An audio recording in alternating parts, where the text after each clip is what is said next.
Hello, this is the help video for Exchange 2007, where we'll show how to set up the client as well as install the agent for a database level backup.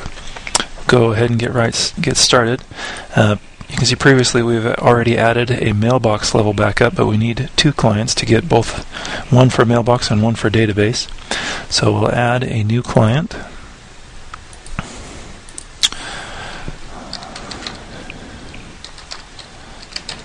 Call this one Exchange 07 Data.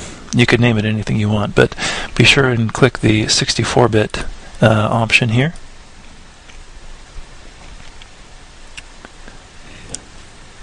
You'll want to correct the address, so the address of this is going to match the address of that, so just go ahead and type it in.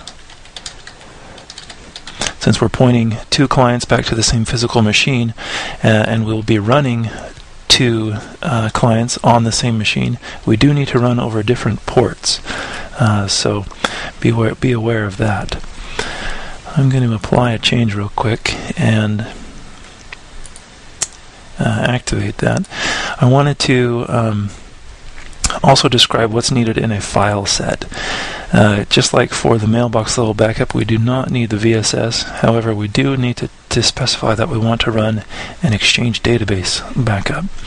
Again, if you need to back up the C drive or some other, maybe a D drive, you're welcome to leave that there. But for my demonstration purposes, I'm just going to delete that and make sure, and we'll let the plugin do all of the work of getting the database.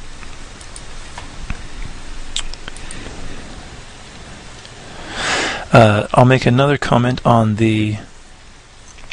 I'll always recommend on Exchange database backups that you change your schedule and run it as a weekly backup rather than as a monthly.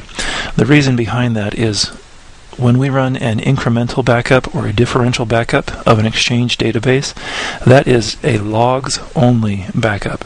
In other words, we're not backing up any data, we're just backing up the log files, and we'll truncate those log files only when we run a full backup.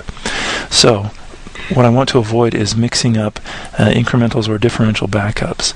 So I'll most likely my best recommendation would be to run a full backup and keep it for 2 or 3 weeks, and then run perhaps a differential backup as the daily backup and keep that for 2 weeks. And then if I'm not going to run differentials, I would just exclude that. This would of course require that I change the default weekly schedule so that it runs the daily differentials rather than incrementals, but just to give you an idea of a recommendation as far as an Exchange database schedule and file retentions go, that's probably about it. Let's see, I think I've got everything we need, so go ahead and just click on apply, and again save my configuration. Come back here, we're not communicating, so let's go ahead and download and install the software. We want the 64-bit agent. I'll save that, and I'll go ahead and right-click on that and run it as administrator. And I'm doing this because I'm running on Windows 2008 for my Exchange 2007 server. So we'll go ahead and run that and allow.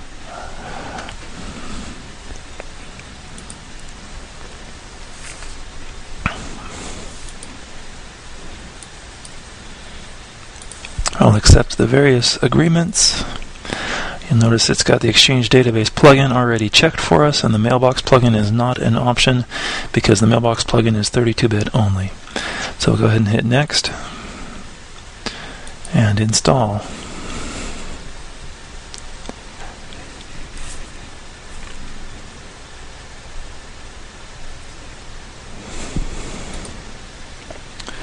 We'll finish that up, and the RVX config window should open up for us, and we'll make a few observations, but not too many changes. I suppose the first thing we'll need to do is run the wizard and get our configuration file.